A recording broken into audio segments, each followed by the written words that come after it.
Welcome back to another quick ship review, and today we're taking a look at the Salem. Honestly, one of the best ships in the game.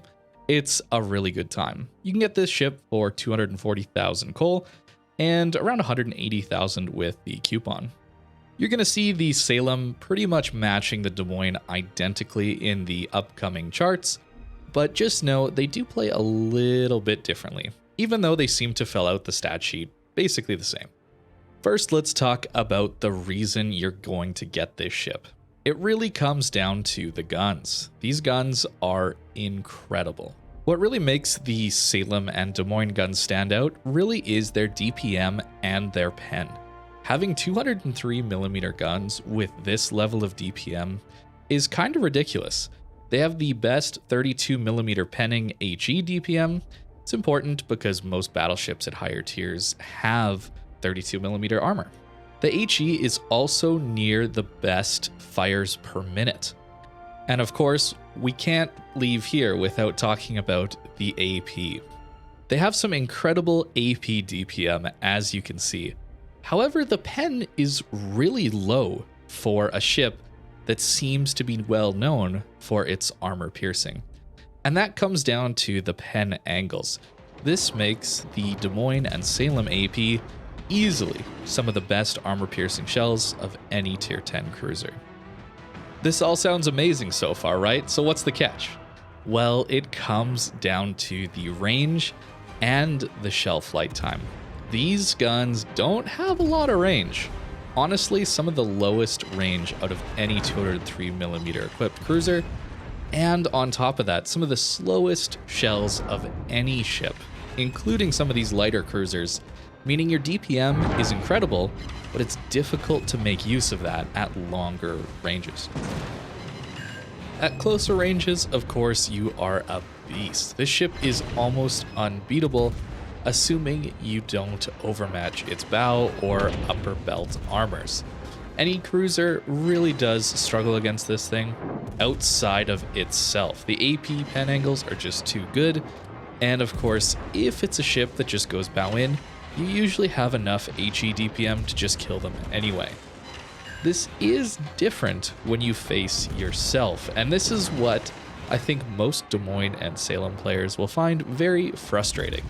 And that's the bow on AP trying to break each other's guns fight. Whoever gets better RNG wins. That's essentially what it comes down to. It's kind of a dumb fight, but as you can see, you just aim for the enemy's guns and hope you break them. And once you've done that, they're essentially a sitting duck, and all they can do is ram you. If you can use an island to force them to give you an angle, you just citadel them and they're done. Now on to the hull and armor. You really don't have the best armor at tier 10. You have some okay stuff like this forend plating being 27mm. This allows you to auto bounce 380mm guns and lower, and that translates a bit to the side plating here. As you can see, 30mm side plating and 30mm on the deck. This is going to let you auto bounce up to 420mm guns, meaning you're relatively tanky against some battleships. But as we know, there's a lot of battleships at tier 10 that can overmatch through this with their higher caliber guns. So you're not really looking to brawl these kind of battleships. On to maneuverability. It's just okay. You have actually one of the better rudder shift times out of the tier 10 cruisers. However, the middle of the road turning radius really brings that down a little bit. The ship is reasonably maneuverable, but you're not going to be juking many shells at close range in this thing. On face value, it seems like you really wouldn't need to dodge that many battleship salvos given your super heal. This ship has the highest theoretical HP of any tier 10 cruiser. The problem comes, however, where this ship can't heal back as much HP when it takes citadel damage. The other problem is you can't heal back 100% of full pen damage either.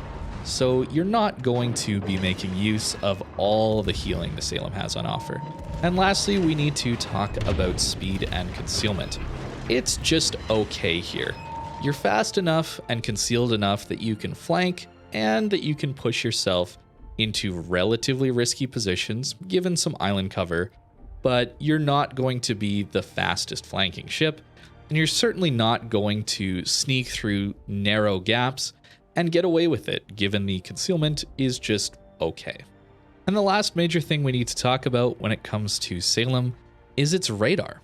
It's actually the worst radar in terms of range of any tier 10 cruiser equipped with a radar. This radar is nothing to write home about, but it is useful that you can slot it at all.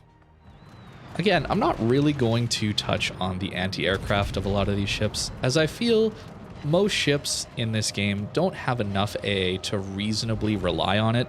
Overall, Salem is definitely worth getting. I think that it's an incredibly fun ship to play.